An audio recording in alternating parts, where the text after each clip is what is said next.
want to start at. Nate, I know you've responded to reports that have come out before about things that happen in the organization, but at any time have you considered resigning this season? You know, I mean, I read that article briefly. I've never spoke to that reporter before. I think the last 2 weeks, he's written a couple articles with some sources in our organization that are making some comments about me and some things that I'm saying and doing. Look, at the end of the year, I'll do as I've always done. At the end of the season, I talk with my family and, you know, see if I still have that flame, that fire to continue next season. But that's the end of the season. All of us think about retiring, but that's at the end of the season. You know, so we're gonna move on past that story. You know, we have a race to prepare for. We're trying to get our guys healthy and you know, make another run at the playoffs. But you know, the things that were reported.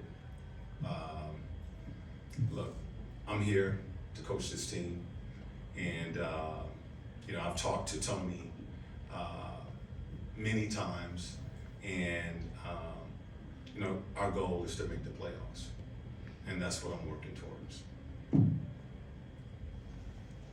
So we squashed that, right? All right. Nate, just a little bit further, simply from the fact of, I know there was a practice where we're all having a conversation with you about, you know, your growth as a coach and just how you've gone about this experience. Has there been, just for a point of clarification, has there ever been a point this season where you felt like you couldn't relate or communicate to your players? I mean, look, guys, things like that happen every day. They happen every day.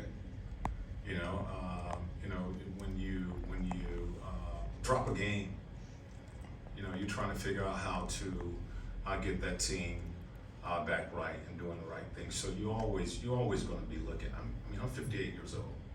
Okay, I've been in this business for a long time, but that's been throughout my career. You know, but as I said to you, that retiring and moving on, that is a conversation I have at the end of the year, not right now. Okay? Bob, you think about retiring? No, sir. Yeah, oh, you don't? Okay.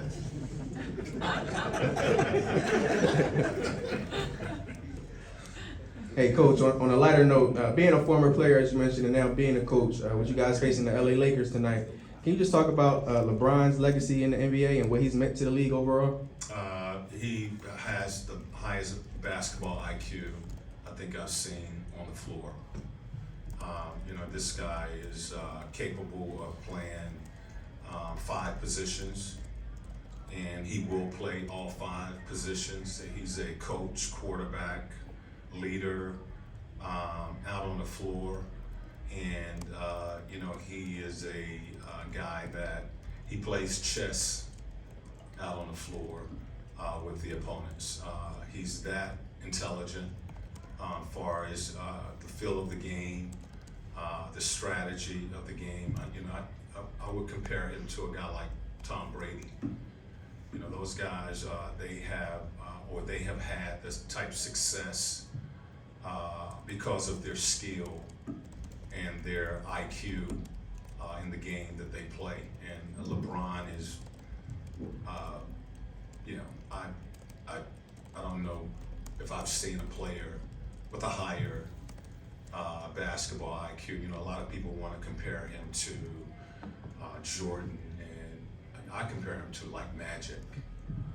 You know, he's a big guard that can play 5 spots, and he wins. You know, and he's been successful doing it, and just an unbelievable talent. Thank you. Just the focus for you, Nate, from bouncing back from the Nets game, because you guys did so much right in that game. How do you kind of bring that into tonight against the Lakers? Well, we talked about habits, and we want to go out tonight and try to build and establish good habits. It's going to take that tonight against the Lakers. As I've said to our guys, don't look at that record. You can't play the record with, especially with a guy like LeBron being out on the floor. We have to play the game. We have to compete. We need to be the aggressors. Defensively.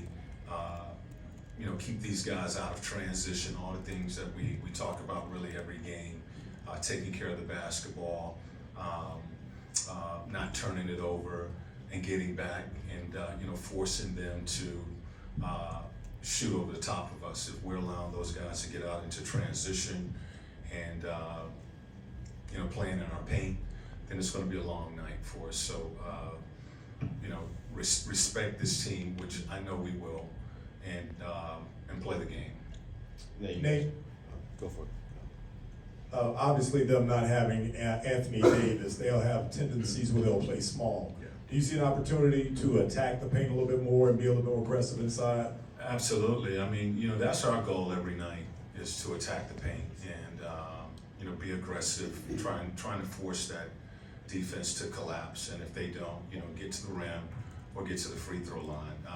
But certainly, they're playing LeBron at the 5, and that will pose some challenges for us offensively. But defensively, we certainly want to attack the paint, be aggressive on the boards with their smaller lineup. Nate, you mentioned how long you've been in the sport and things like social media, are relatively new in that journey. When you see one of your players respond to a fan who's criticizing, I don't know if you even saw this, DeJounte Murray responded to a fan on Twitter who the fan was criticizing you not using a late timeout, and he said, well, none of that would have mattered. I had to make my free throws, so you took ownership and we kind of defended you. Is that meaningful to you?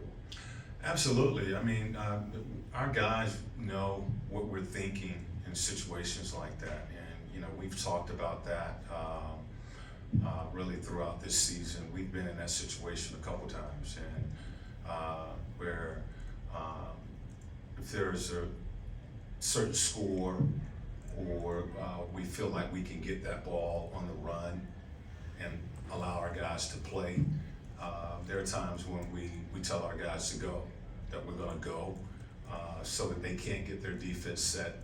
I think a couple games before that, Trey, the similar situation, Trey, Chicago scored. We went down without calling a timeout and was able to score, and it worked for us. That particular time, it didn't. And, we look at the tape and we learn from it. There's some things that we probably would have done different, but that happens in games, and you learn from that. And hopefully in the next game, when you're in that situation, you execute better. I wanted to ask about Jalen. He seemed a lot more confident putting the ball on the floor and attacking the rim. I was curious if there have been conversations with him to kind of work through his overthinking. You mentioned that that's been an issue for him. We want to be aggressive, when you're open, shoot it. And when you have a lane to the basket, we always want our guys to attack. So, don't think too much out there, react to the play that is given to you. And I thought he did that in our last game. He was aggressive, attacking the paint, making some passes, and he knocked down a couple shots, and a couple of those shots didn't fall for him, but we want him to remain aggressive. Just in terms of DeAndre and Trey, any news on them, or are they both game time decisions? Trey's game time decision, DeAndre's out. Okay. Any final questions?